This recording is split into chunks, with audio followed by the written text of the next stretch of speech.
My name is Wayne Wilcox. I want to personally thank each of you for taking the time out of your day to be with us to honor the memory of Reverend Martin Luther King Jr.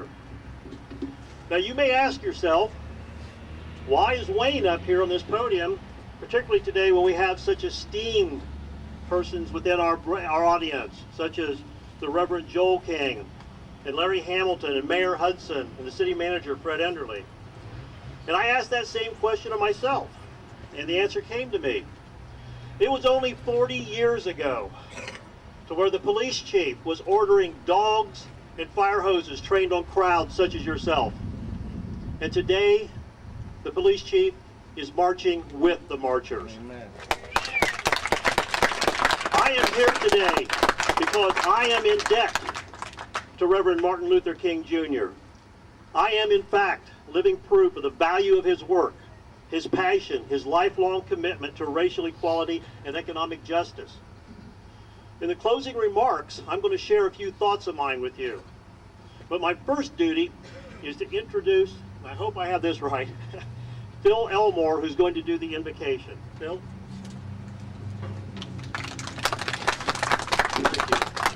Let's bow our heads.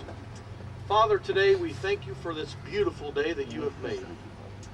Father, I pray today, Lord, that as we leave here today, Lord, that our hearts will not just be stirred, but Father, that they will be changed. Father, we're thankful today for the commitment, the love, the compassion, the drive that Dr. King lived as an example for all of us. Father, I pray today, Lord, that you will change our hearts, Lord, that we will pick up the dream and continue the dream, one heart at a time.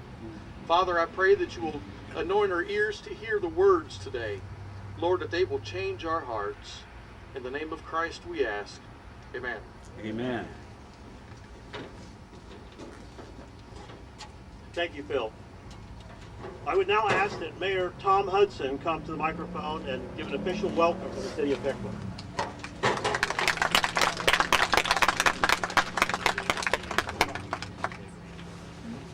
I want to welcome everybody here today to this great weather for this great event. There's a great tie to the Civil Rights Bill here in Piqua with Bill McCullough, who's a family friend of my parents and myself. In Gerald Ford's book, A Time to Heal, he mentions Bill McCullough several times in there, who helped write the Civil Rights Bill, which obviously was got going there by Reverend King. So we have a great tie with that movement, and that our families that have known each other for years, and his daughters are still alive to this day. I'll be back in a few minutes for the proclamation. Thank you, and everybody's welcome to be here. Appreciate it. Thank you, Mayor Hudson. Ladies and gentlemen, we're very fortunate today to have with us the Piqua High School Choir under the direction of Mr. Tom Westfall. If you could take it from here, Tom.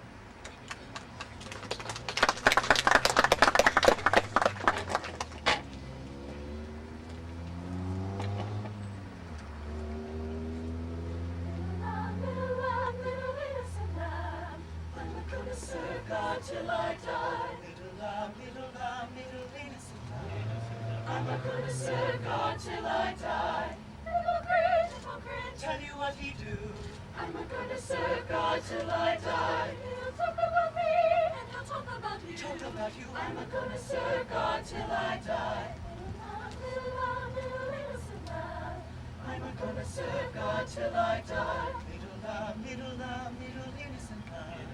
I'm not gonna serve God till I die. No, he's not a slippery shoe. I'm not gonna serve God till I die. Now if you don't mind, he's gonna slip it on you. Slip it on you. I'm not gonna serve God till I die. Certainly no dying. In that heavenly land.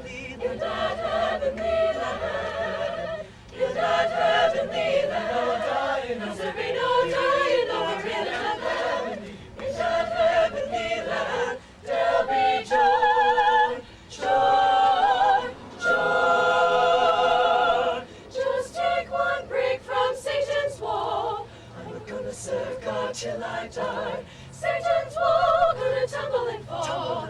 I'm not gonna serve God till I die. Little lamb, serve God till I die. Little lamb, little innocent lamb. I'm a gonna serve God till I die. 'Cause there ain't no dying in that heavenly land. In that heavenly land. In that heavenly land. No dying, 'cause there ain't no dying over heaven. In that heavenly land, there'll be joy, joy, joy.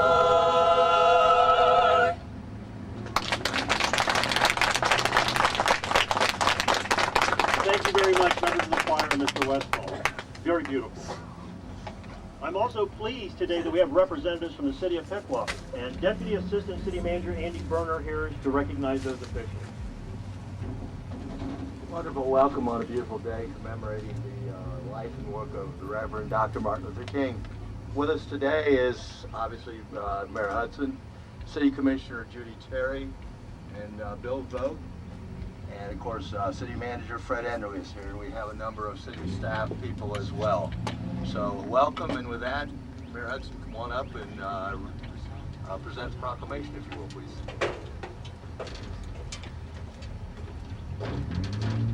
Tom, I noticed did you have one more song to sing? We can do it whenever. Let's go ahead and do that right now, please. It's later in the program. Later in the program? Yeah. Okay.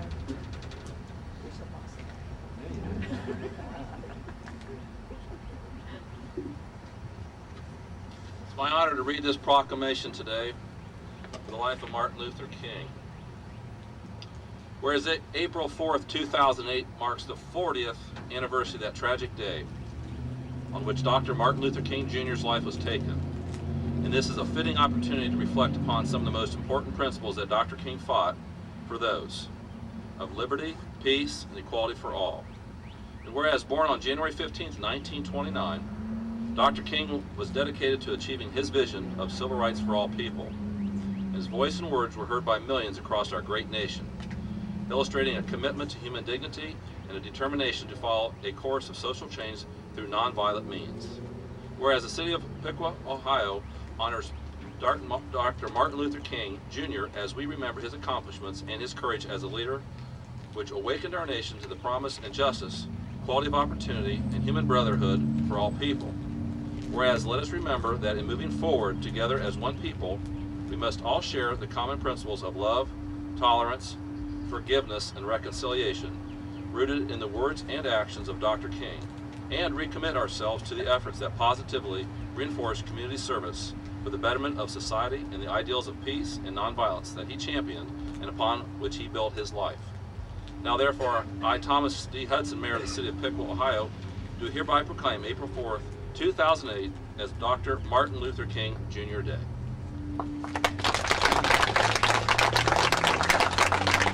Thank you very much, Reverend King. Excuse me, Reverend King. I'm jumping ahead here. I'm sorry. Thank you very much, Andy and Mayor Hudson. I am now extremely proud to introduce a friend of mine, a police officer, a fellow police officer, a community activist, and someone who serves as a role model for our children every day of the year. Chris Lee, would you come forward, please?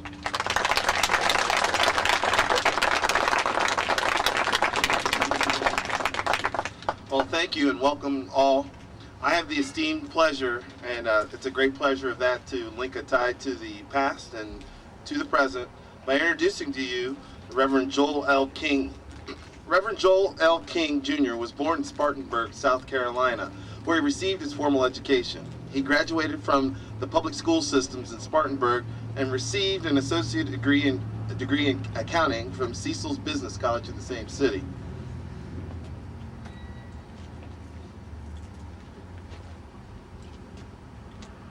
All right, but before we see Dr. Reverend King, we want to introduce Ayla Shropshire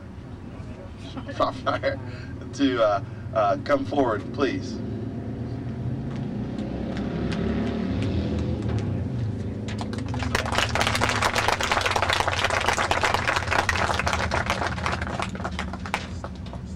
So they can see you. Yeah.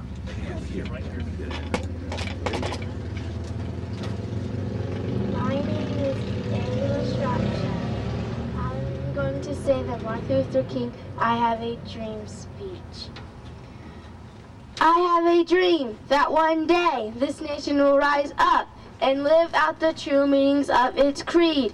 We hold these truths to be self-evident that all men are created equal. I have a dream that one day on the red hills of Georgia, the sons of the former slaves and the sons of the former slave owners will be able to sit down at a table of brotherhood. I have a dream that one day, even the state of Mississippi, a desert state, sweltering with the heat of injustice and oppression, will be transformed into an oasis of freedom and justice.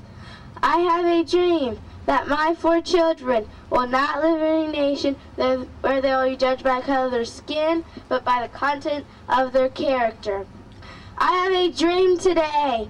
I have a dream that one day, the state of Alabama, whose governor's lips are presently dripping with the words of interposition and nullification, will be transformed into a situation where little black boys and black girls will be able to join hands with little white boys and white girls and walk together as sisters and brothers. I have a dream today. I have a dream that one day every valley shall be exalted, every hill and mountain shall be made low. The rough places shall be made plain, and the crooked places shall be made straight. And the glory of the Lord will be revealed, and all flesh shall see it together. This will be the day when all God's children sing with a new meaning. My country, 'tis of thee, sweet land of liberty, of thee I sing. Land where my fathers died, land of the pilgrim's pride, from every mountainside, let freedom ring. And if America is to abide a great nation, if America is to abide a great nation, this must become true. So let freedom ring from the prodigious hilltops of New Hampshire. Let freedom ring from the mighty mountain of New York. Let freedom ring from the height-swing allegations of Pennsylvania. Let freedom ring from the snow-capped Rockies of Colorado. Let freedom ring from the curviest peaks of California. But not only that, let freedom ring from the Stone Mountain of Georgia. Let freedom ring from the Lookout Mountain of Tennessee.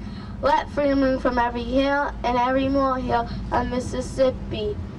From every mountainside, let freedom ring.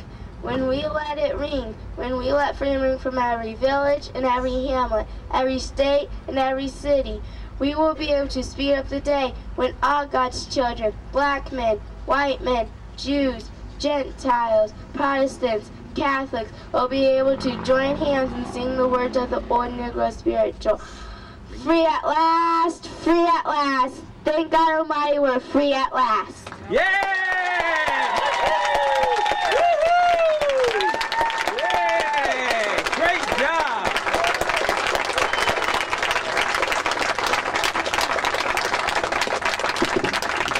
That was very good.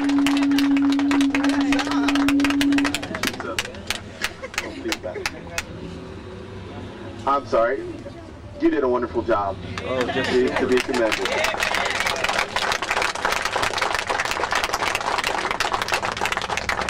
In my introduction of Reverend Joel L. King, I'd like to add that Reverend King was ordained by his father, the late Reverend Joel L. King Sr., and has been in the Christian ministry for over 34 years. He's married to Mrs. Nancy R. Hayes King of Columbus, and they have one son, Marcus Isaiah.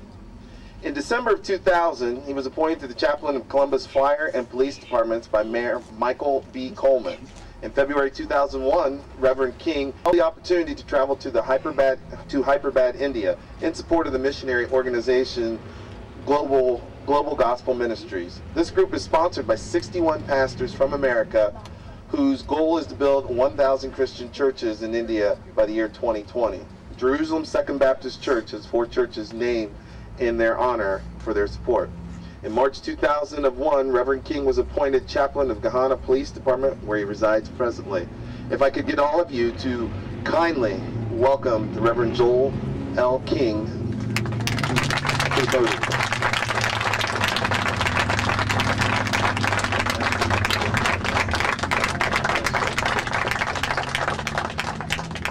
Thank you very much for that introduction to the MC, as a chief, to the mayor, the of this great city, to the fine citizens of this great city. We welcome you today on this day as we celebrate the honor and Dr. King's 40 years of being taken away from us.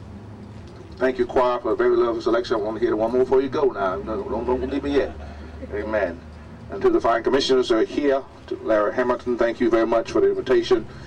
And to you, each and one of you who took time out, I know I'm dealing with deal, let's make a deal, so I'm going to make a deal with you today, all right? God bless you. Thank you for taking your time to come out to hear what I have to say, and we're going to make a deal too. Amen. Amen. God bless you.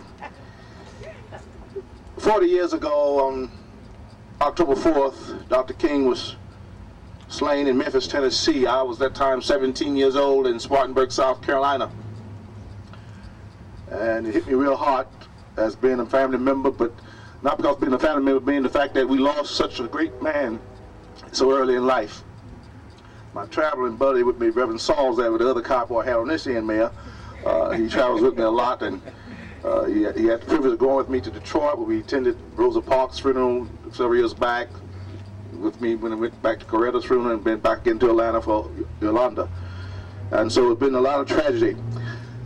Technically, I ought to be up here in a state straitjacket. And I say that because tragedy has always been in my family's life. I lost my mother and had to witness her get killed at 4 years old. And normally psychologists say, well, at that age you shouldn't remember what happened. But I remember to a T what happened on that night. She was murdered in my eyesight.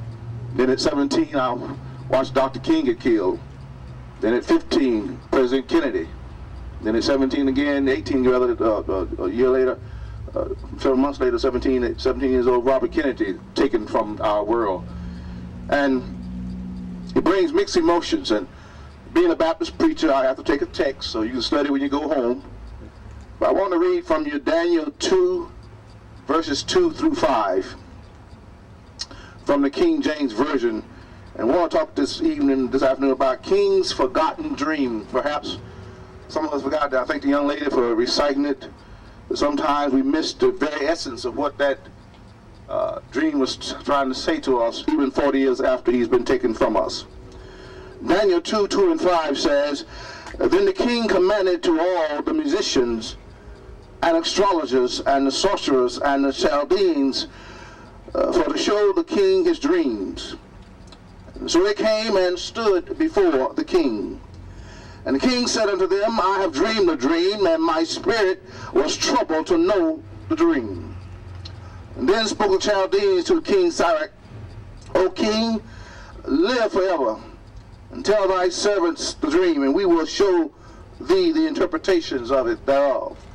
The king answered and said to the Chaldeans, This thing is gone from me. If we will not make known unto me the dream, with the interpretation thereof, ye shall be cut in pieces, and your houses shall be made dunghills. Well, I ask you the question this afternoon, have you ever forgotten a dream in your life? There are some things you can recall in time when you dreamed a wonderful dream, but awaken on to learn that you had forgotten what the dream was all about. You knew it was a great dream, but you couldn't quite remember what it was trying to say to you. There are some dreams we remember vividly in intricate detail, but we are troubled by those that can't remember. The idea of forgetting dreams does not apply to natural dreaming alone. There are many who have abandoned the dreams of their youth and forgotten them. Do you remember that dream? Do you remember dreaming about your career? Do you remember dreaming about your future relationships? The kind of house that you want to live in and the goals you want to achieve? Some never abandoned their dreams and achieved many of their goals. Others were sidetracked by their dreams. They woke up one day, years later, realized that they had forgotten the dreams altogether. Martin Luther King Jr. inspired and challenged the nation to rise up to a higher calling. He challenged America to become one that recognizes the fatherhood of God and the brotherhood of man. He spoke against unjust walls and unjust laws and injustice in our court systems. He worked to eliminate poverty and organize workers and to eliminate racism and sexism on every front of our nation. In 1963, he told the nation, as thousands assembled on the National Mall in Washington, D.C., listen, that he had a dream for America that was deeply rooted in the American dream. His words have been repeated by 2 generations that have followed since this historical day in August. Yet, as time passes, it becomes increasingly evident that while America remembers his speech, it has obviously not fully embraced the dream or has abandoned it altogether. In America, we remember the speech and his words of peace, but our nation is still engaged in unjust wars on foreign shores for the sole purposes of securing all interests in Iraq and in Iran. Yet Dr. King dreamed of America at peace with itself and the world. In America, we remember the speech and his words of racial unity. But last year, over 30,000 people were still marching to protest racial injustice in Jana, Louisiana. We remember the speech and his words of brotherhood under God. But the nation is moving away from godliness in every respect. A new generation today is embracing the hope offered by Barack Obama, who looks as Dr. King dreamed and says, yes, we can. And this same generation rolls up its sleeve and prepares to take the ideas of Dr. King and put them in action in the spirit of community activism by Hillary Clinton in her book, It Takes a Village. As Christians, we know that God gives us dreams and their interpretations. It is incumbent upon us not to forget or abandon our dreams, because they have emerged from the crucial circumstances as symbols of our faith that God will make a way. We must have hope and live in hope. This text this morning focuses on a king who had dreamed but could not remember its contents. The 2 chief characters of the book of Daniel are Nebuchadnezzar, the king of Babylon, and Daniel, a prophet of God. Much of the prophetic forces of the book revolves around 2 dreams given to King Nebuchadnezzar by God Almighty. This text focuses us upon his dream about a statue built tall and high, composed of various elements whose fall was caused by the stone not made by hands. It was a dream of a coming kingdom of our Christ. It was a dream of something that would happen in years to come, not about something that would happen in his tenure. This dream that revealed to him that things of God were soon to be gone with him. It became Daniel's job to tell him what the dream he dreamed and tell him how and what it meant. And with God's help, Daniel was able to tell this dream and to tell what it meant to the king. And that was important because the dream had gone from the king himself. Well, my friends, this afternoon, Tammy Jacob says in her book, Someone Else, House. Notes that while we gained much since Dr. King's historical speech, much has yet to be accomplished. The king dream in its fullest, says Jacoby, is to realize the visions of a single shared community in which both blacks and whites will feel that they belong and race is not a consideration. While our communities embrace that dream in theory, for the most part we have decided to fully embrace what Dr. King dreamed. We are alive by a society seesaw of values. One day we promote the King dream, and the next day we're hanging on our blackness. We want to have Miss America, but we still hang on to Miss Black America. The dream requires us to let go, but we're reluctant to do that at times. The dream says no one else refer to us as the N-word, but we still call ourselves by the very name that angers us if someone different race says the same thing. We say we want to be judged by our content of our character, but something in us still pushes us to vote for the skin color over character every time we go to the polls. We say with our lips that we want integration, but many bow below our students who speak correct English as one who's acting white. We've come a long way in America toward achieving the dream. But as the truth told, as people we have been reluctant to turn loose always, even in 2008.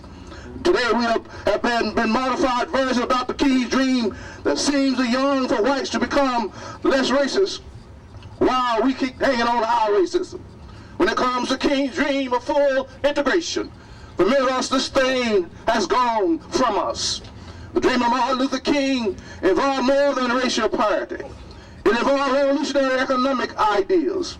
In fact, his ideas were so radical that many felt their wealth threatened by his dream in 1963 and even in 68.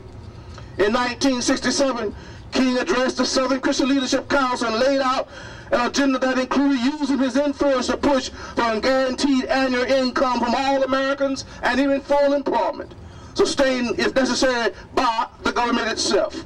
In that same speech, he further endorsed the idea of promoting a redistribution of wealth, taken from the rich and sharing with the poor. In this way, he planned to eliminate poverty in America. King's dream would require churches to plunge themselves into economic development and housing opportunity for the poor. We have not embraced that part of the dream yet, because many of us still invest our resources in building bigger church buildings and supporting our shepherds in lavish lifestyles. We like to dream about eliminating poverty, but only to have a small number of black churches that are doing that with lip services, versus to address the problem of poor in America in reality. We're mostly concerned with our buildings of our treasury and our bigger buildings. When it comes to King's dream of economic development, to eliminate poverty, this thing has gone from us. A year before he was assassinated, Dr. King caused considerable controversy when he spoke against the Vietnam War while the nation was at war. Adam Farrell's book, To Redeem the Soul of America, details how Dr. King felt America's involvement in the Vietnam War was morally and politically wrong. He charged the nation for using up precious resources and lives in a fight that had nothing to do with protecting American freedom. If King was against unjust wars, he was equally opposed to violence, lynching, shooting, murders, and black-on-black crime. Today, the nation embraces the dream with our lips, but we demonstrate that we are not quite ready to embrace it in our practices. Dr. King's dream would prohibit us from engaging in wars unless our liberty was being threatened, not just our oil interests. Dr. King's dream would be opposed to all violence and killing, including murder, the death penalty, abortion, and black-on-black crime. The man who praises Dr. King as a man of nonviolence hasn't yet embraced the dream if he goes home and beats up his wife and cuts out his children. The man who prepares to drive by shootings of innocent street people on the street corner may say he believes in King's dream, but he is far from it. Even when it comes to nonviolence, there are many who must say that this thing is gone from me. And finally, this afternoon, my fellow citizens of Piqua, we must remember that while the great civil rights leader, the greatest idea he promoted was the fatherhood of God and the brotherhood of man. Living up to a godly idea was the essence of King's dream. We all fall short of that idea. King fell short himself, but yet the goal of every believer is to believe and have hope. We should never get to the place where our faith slips away from us and we say, like King Nebuchadnezzar, this thing is gone from us. Yes, today America embraces Dr. King's dream with the lips, but in every area of our civic life, we are attempting to place distance between ourselves and God himself. The dream is for us to have one nation under God. This dream did not begin with Martin Luther King. The dream began way back when Jesus Christ himself came down to be with us. It was a dream that one day that the wicked will cease from troubling and the wicked will be at rest. It is a dream that one day every valley shall be exalted, every mountain shall be made low. It is a dream that carried Christ to Calvary. It is a dream that motivated him to die on that old rugged cross. It is a dream that was revalidated by his resurrection on early Sunday morning. It is his faith in our fathers that has kept our dreams alive. It is the faith of our sainted warriors of our past who kept our hope alive. And each succeeding generation marches towards its destiny. It is important that each generation familiarize itself with the dream of Dr. King and countless others who have lifted their voices to say that I have a dream. Well, we must hear Frederick Douglass dreaming of our future, us from slavery to freedom. We must hear Booker T. Washington dreaming of the skilled and trained Negro workforce. We must hear Marcus Garvey dream of the day when we will be proud of our blackness. We must hear A. Philip Randolph dream of the day when working men of color will get their fair share and a fair wage. We must hear Malcolm X dream of the day that we fight for freedom by any means necessary. And we must hear Shirley Chisholm dreaming about a day when our leaders will be bossed, black, and unbought. We must hear Jesse Jackson dreaming of the day when we move from the outhouse to the White House. We must hear Thurgood Marshall dreaming the day when justice will roll down like waters and righteousness like a mighty stream.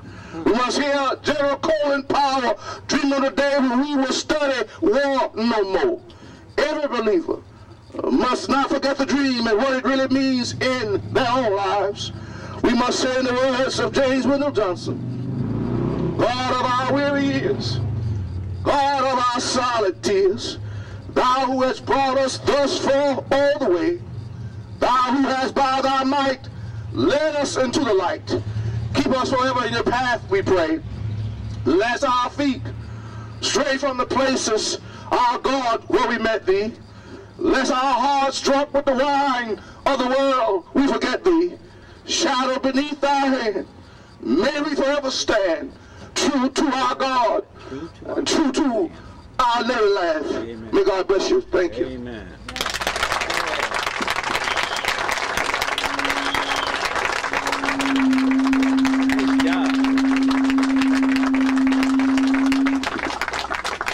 Thank you, Reverend Ken. Thank you. If we could ask Mary Ann Fickenworth to come up, please.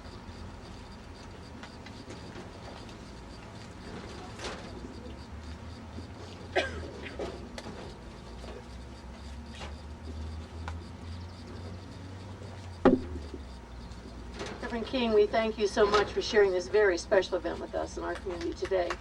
And I want to present this plaque to you, and I'll read the inscription. Can you hold it, since I'm losing my bifocals? Okay. Reverend Joel L. King Jr., in appreciation for the keynote speech at the Piqua March honoring the life of the Reverend Dr. Martin Luther King Jr., April 5th, 2008. God bless you, sir. God bless you, Reverend. God bless you.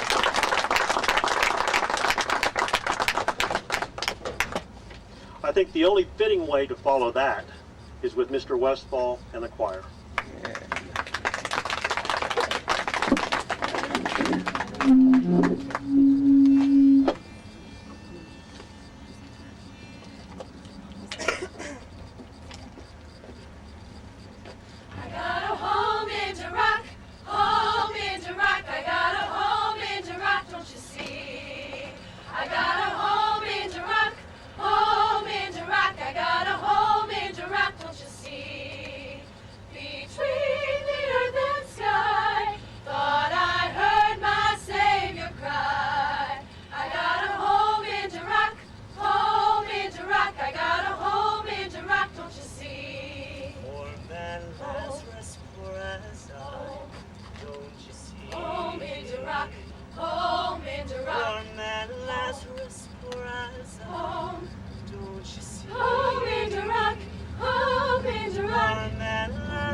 Don't you see? Home in the rock.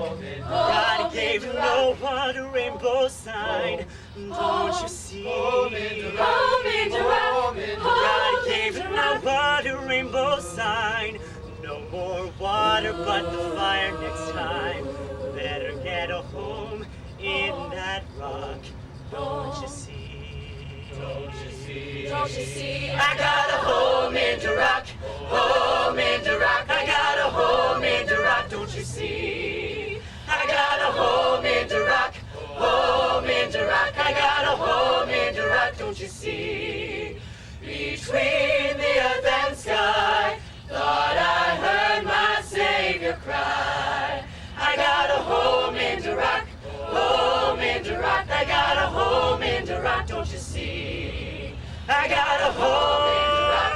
Home in the rock. I got a home in the rock. Don't you see? Home in the rock. I got a home in the rock. Home in the rock. I got a home in the rock. Home in the rock. I got a home in the rock. Home in the rock. I got a home in the rock. Home in the rock. I got a home in the rock. Don't you see? I got a home. All right. All right. Yeah. Thank you very much. We're winding down our ceremony today, and I told you I'd share a few thoughts with you and comments.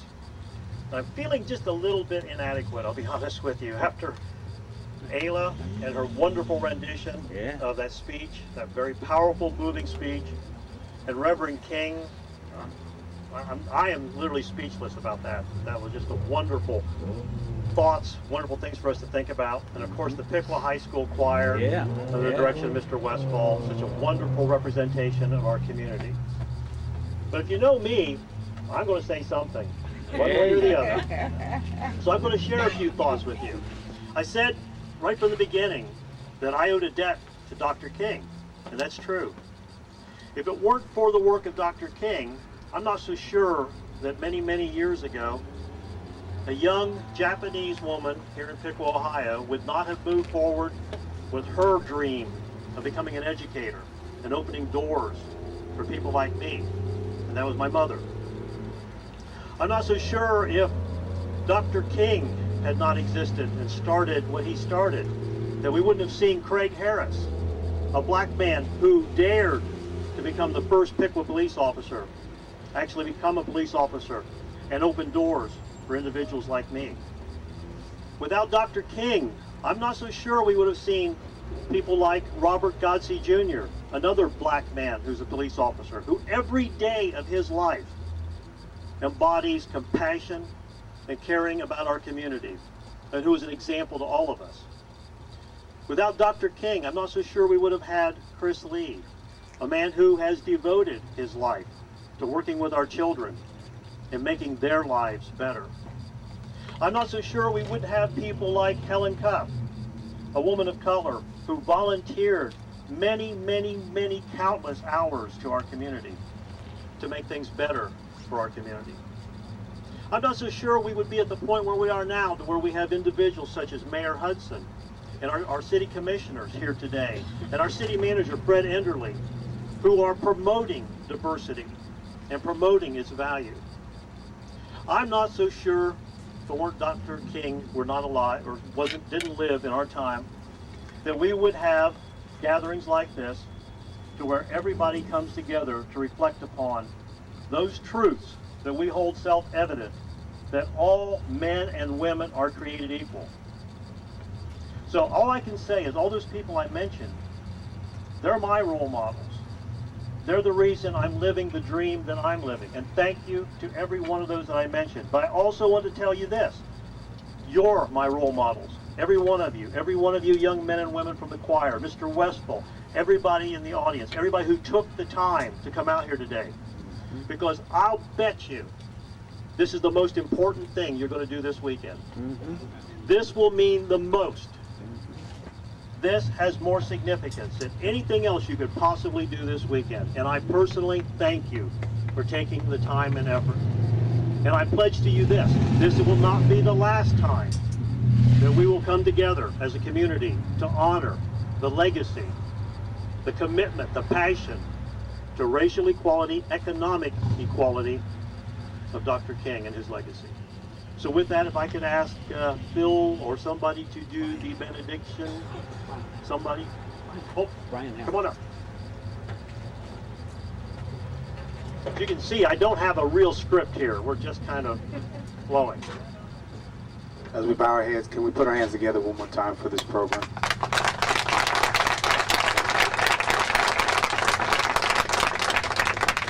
Father, we thank you again, as always, for this day. We thank you for all that we've heard. Even as Reverend Elmore has said, not only let us be hearers of your word, but as we leave this place, let us be doers. Let our life be impacted like never before. And even as we've heard about Martin Luther King's dream, help us to wake up and let this dream to become reality and part of our destiny. Even as we reflected today, help us to realize there's not many races, but in your eyes there's one race, which is the human race. And that we love each other equally as Martin Luther King's dream was for us to do. We ask you, even as we leave this place, as we come in contact with people, let us show this love to the things that we do, that this city will be a better place, this state will be a better place, and not only that, our country will be a better place. We ask these blessings, we believe these things, in Jesus' name we pray. Amen. Amen. This would end our ceremony. Go with peace and love in your hearts, and remember what has been said today. Thank you.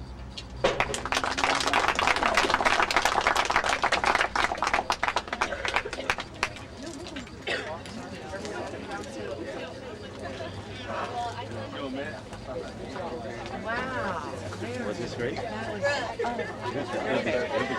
really cool. I mean, and I think that everybody here, is really feeling that, this is a special occasion, a special event, and that,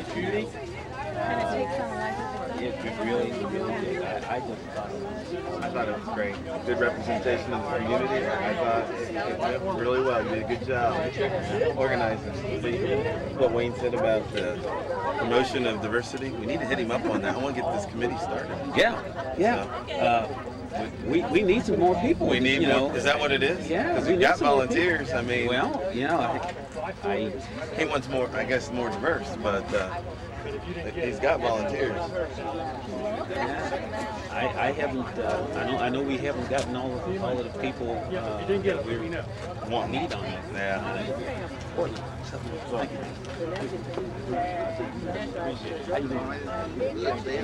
Very good student. All of these guys are. Great students. No problem. Oh yeah, excellent. Excellent. Come on. Hey, good to see you, sir. Yeah, take care too. I'll be sure to do that.